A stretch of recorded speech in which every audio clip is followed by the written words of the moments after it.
What the fuck is up? Welcome back. My name is Noah Hills, and you can find me on Twitter at NoahMoreParties or at NoahMoreParties.com, where I rank and write about running backs. And today, I'm looking for elite fantasy ceilings out of my early round running backs. These beta cuck fantasy analysts have their models and their metrics and their algorithms to identify which players to pick, and they're pounding on their abacus. But that's not me. I have 3 easy thresholds that doctors don't want you to know about to help identify elite fantasy ceilings at running back. Let's get into it.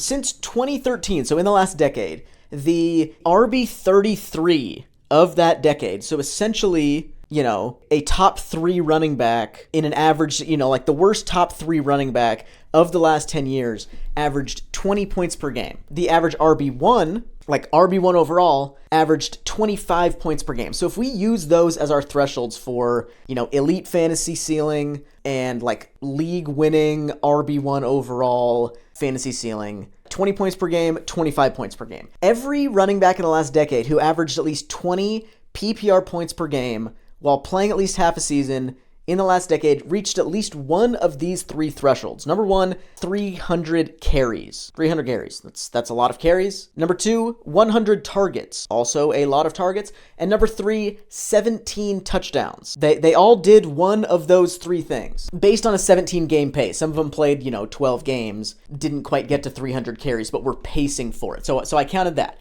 However many games you played, you had to play 8 games, but that's the pace at which 20 point per game scorers play. And every 25 plus point per game scorer in the last 10 years at running back has hit at least 2 of those thresholds. 2 guys hit all 3 of them. 2019 Christian McCaffrey, 2016 David Johnson, both hit all 3.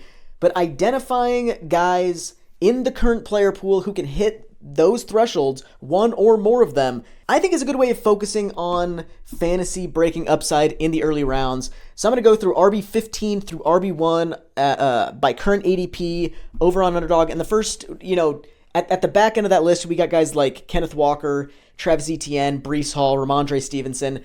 I don't think any of those 4 guys have the ability to reach any of these thresholds this season. 17 touchdowns is a lot of touchdowns. You would need to be in a good team, and you would need to be your team's primary goal line back. Breece Hall could do that, assuming the Jets are good, but I don't know how long it's going to take for him to get back to, where we'd want to see him after the ACL injury. So it's hard to bet on any season-long type numbers or even season-long pace type numbers from a guy who might start the season pretty damn slow. Kenneth Walker isn't going to get the volume there with Zach Charbonnet on the team, especially as a receiver, but even as a runner, I don't see him getting 300 carries in a season.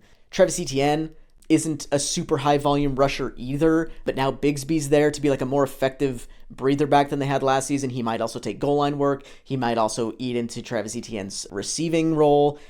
Etienne is capped by the presence of Bigsby, and Ramondre Stevenson doesn't really have anything in his way of doing this. I just don't think he's that kind of guy.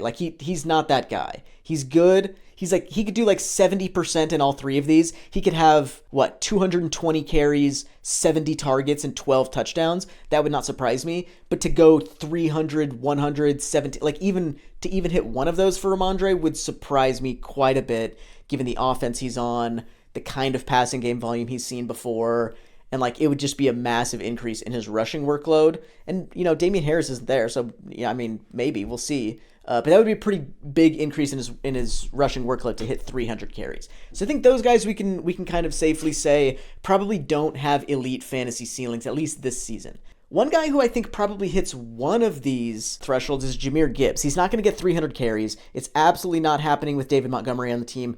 It probably wouldn't happen with David Montgomery off the team. Same thing with touchdowns. But DeAndre Swift was on a 17-game pace for 102 targets on the same offense in 2021. Jahmyr Gibbs is probably better than DeAndre Swift, and I think this team is going to treat him as if he's better than DeAndre Swift, letting him play on more running downs, just giving him a larger role in the offense in general. I wouldn't be surprised to see him run more routes, get, more targets on a per game basis than DeAndre Swift ever got in Detroit. So I think Gibbs could hit one of these. I think he could hit one of these, but carries and touchdowns are just not happening. Next, there's a group of guys who I also think could all hit one of them, and that's carries in Derrick Henry, Josh Jacobs, Najee Harris. They could all hit 300 carries. Najee Harris did as a rookie.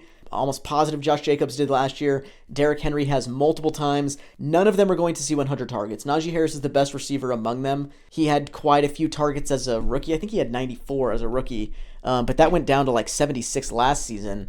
I don't think he's going to return to where he was as a rookie as a pass catcher, given the amount of weapons they have in Pittsburgh. But even if he did, he'd be just shy of 100 targets. And I don't think any of these guys' offenses are quite good enough at this point in their careers for them to hit 17 touchdowns. Like Derrick Henry could hypothetically, just drag the Titans to some touchdown drives or rip off some long runs. Like if he really gets hot, he could approach 15, on a bad team. 17 is a lot of touchdowns, though, to rely on just getting hot for.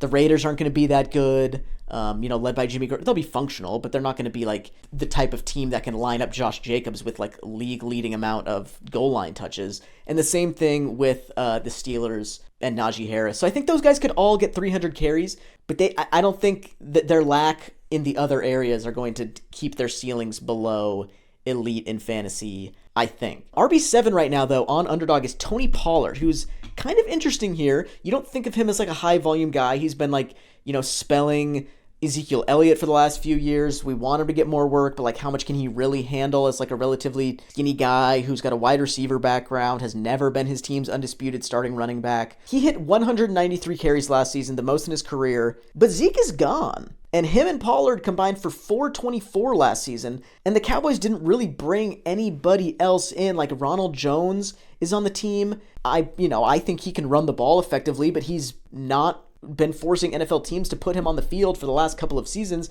I don't know why we suddenly bet on that now. Deuce Vaughn isn't a guy who's going to like cut into Tony Pollard's rushing workload a lot. He might play on third downs. I don't know where these carries are going to go if they're not going to go to Tony Pollard, and it seems crazy to project him for 300 carries, and I'm not doing that, but like I guess crazier things have happened because there's just not a whole lot of other options here in the backfield. Similarly with his targets, he's kind of strangely maxed out at 55 in a season. With how dynamic he is as a receiver, it kind of feels like he's done more, but he's barely reached halfway to 100 targets in a season. I don't think him and Zeke have even combined for 100 in a season before, so I don't know. I'm not really anticipating him being a 100 target guy, but 75, 80 wouldn't shock me. And then touchdowns are a little interesting too. He scored 12 last year, so with Zeke gone, seems like there's some wiggle room to add a few touchdowns. And him and Zeke combined for 24 touchdowns last year. If their offense is similarly effective, I know Kellen Moore's gone and Mike McCarthy's coming in. I think McCarthy's calling plays, but regardless, it's not Kellen Moore anymore. Things are going to be a little bit different. So who knows how that changes things with the offense. But assuming they can be as effective at least as they were and give their running backs as many opportunities as they did last season, Pollard, there are 17 touchdowns up for grabs in this offense, even if they experience some significant regression. I'm not personally betting on Pollard to get 300 carries, 100 targets, or 17 touchdowns, any one of them. But he could smash if they are still a good offense. And if they decide to run Pollard into the ground here on this is just a 1-year deal that he's on. There's no future to this contract. So maybe this is like a Josh Jacobs situation last year where I know he didn't get, 100 targets. I don't think he scored quite 12 or 17 touchdowns, but they would have let him if he could, score 17 touchdowns, and he got a lot of work on the ground, more than he ever had with the Raiders.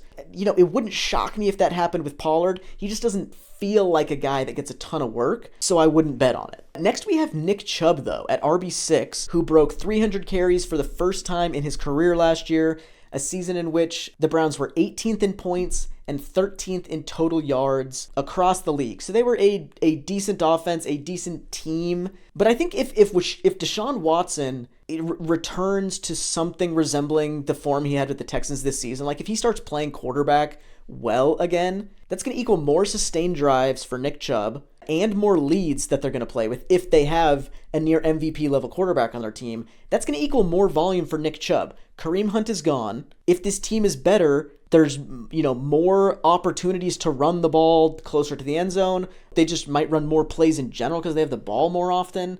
and they're going to be milking more leads. Like, those are good things for increasing volume. I would not be shocked. I would kind of be shocked if Nick Chubb didn't carry the ball 300 times this year, honestly, or if he didn't pace for that. However many games he plays. Targets, 100 targets, not going to happen. He's never broken 50. I know Kareem Hunt's gone, but Nick Chubb is just not that guy as a receiver. They could, I mean, Carlos Hyde had a super high, volume season. Leonard Fournette's had 100 target seasons. It's not impossible for guys like this, but he's a screen pass and a swing pass catcher. He's not a dude who's going to create his own targets downfield. They've got Deshaun Watson at quarterback. I don't think he's a guy that he's not Jared Goff. He's not going to rely on checkdowns. It's just not going to happen. Touchdowns, Chubb scored between 8 and 13 every year. He needs Watson to be really good to set him up for 17 touchdowns. Wouldn't shock me though. I think Nick Chubb has a sneaky, super elite fantasy ceiling this year. 20 points per game for the first time in his career would not shock me, with a lot of rushing volume on a better team giving him more touchdown opportunities. And he might see the most receiving work he's ever seen with Kareem Hunt not on the team. Maybe he gets 40, 50 receptions to go with 16 touchdowns and 1,700 yards on the ground. That would be a really nice fantasy season, and I think it's within reach for Nick Chubb this year. Saquon Barkley is the RB5 right now in Underdog. 300 carries could happen. He was pacing for 313 last year in, I think, 16 games. Targets, he also feels like a guy who gets more receiving work than he actually does, but he hasn't paced for more than 80 targets in a season since he was a rookie. But his route participation rate has been high, and the rate at which he gets targeted on a per route basis is high, so he's running a lot of routes and getting targeted a lot on those routes. But the Giants have been 25th, 17th, and 26th in total pass attempts in the last 3 years. They just don't throw enough for Barkley to hit his receiving ceiling. He needs more pass volume. I don't know that there's a reason we should expect them to, see some sort of philosophical shift this year when they, weren't throwing the ball a lot last year. But if they decide to, this is one that Saquon could hit. And then touchdowns, he's maxed out at 15 as a rookie, and has never really come close since. I think he had 10 last year. But if they get a lot better on offense, it could happen. I just don't see any reason why they would get a lot better on offense. So 300 carries, I think, could happen. If they decide to throw the ball more, 100 targets can happen. I don't know if those things could necessarily happen concurrently. If the Giants decide to throw the ball more and Saquon gets 100 targets, they've probably run the ball less, and he's now, maybe not quite hitting 300. So I could see him hitting one of these at a time. I don't think Saquon has a truly elite fantasy ceiling this year, probably capped below 20 points per game. Then Jonathan Taylor is the RB4. He had 332 carries in 2021, was pacing for 297 in, I think, 11 games last season. They might lean into it with the running game with Anthony Richardson now on the team, a guy who needs a little bit of development as a passer, but is going to enter the league as maybe the most dynamic rushing quarterback in the league. They could just lean into that run-heavy thing. It's not as if they haven't been run heavy in recent years anyway, but they could really lean into that hard, and JT could easily get 300 carries in an offensive environment like that. Targets, not happening. He's been maxed out at 51 in his career now with a running quarterback. Jonathan Taylor's probably never going to get 100 targets in a season. Touchdowns, he scored 20 in 2021. If Anthony Richardson, has a stellar rookie year and they turn into a functional offense, this could happen with Jonathan Taylor, 17 or more touchdowns, because he's also liable to rip off, an 80-yarder, a 60-yarder, 45-yarder, once every couple weeks. He's going to rip off a long run and boost his numbers that way. And then if they give him more goal line opportunities by Anthony Richardson, leading a low-key dynamic offense, Jonathan Taylor could score a lot of touchdowns. So carries, touchdowns could both happen for him here. If Anthony Richardson hits as a rookie and their offense looks good, Jonathan Taylor's going to have an elite fantasy ceiling. Next is Austin Eckler at RB3. I don't see him getting 300 carries in a season. He's maxed out at 219 on a 17-game pace in 2021. He had barely over 200 again last year. I mean, he's a durable player and can handle a large workload for the size of guy that he is, but he's not a 300 carry guy. Part of that is because he gets targeted a lot. He's involved in the passing game too. He's already hit 100 or more targets twice in a season. He was also on a 100 target pace in 2021 when his total was a little bit lower than 100. But the Chargers have been fourth in the league in neutral game script pass rate in the last 2 seasons when Eckler has been elite in fantasy. Fourth in the league in neutral pass rate. Dallas with Kellen Moore in the last 4 years have been 15th in the league in neutral pass rate. So if the Chargers throw a little bit less now that they're, they maybe have an offensive coordinator who has a philosophical bent towards running the ball more than their, the past offensive coordinator. Maybe they'll throw less and run a little bit more, and Eckler won't be able to quite hit, maybe he gets like 240 carries and 90 targets instead of the, 120 he was getting. That kind of lowers his ceiling a little bit. 20 and 18 touchdowns in the last 2 years. He's been a touchdown machine. It'll be interesting to see how his red zone usage changes with Kellen Moore, but he obviously has access to this as part of his, kind of fantasy production repertoire. He could get 100 targets, and he could get over 17 touchdowns. He's not getting 300 carries. I think I'm a little bit lower on Eckler's elite fantasy upside this year after thinking about this pass rate thing coming in with Kellen Moore. Maybe that lowers Eckler's pass game usage. His receptions numbers have been so important to boosting the PPR output that he's, creating. If that goes away a little bit and is replaced by some extra bump in carries, I think he loses a little bit of his ceiling. He's still probably going to be a top 5 running back. Maybe not RB1. But if they do throw the ball as much as they have been, I don't see any reason why he couldn't have an elite fantasy ceiling this year. Next is Bijan at RB2.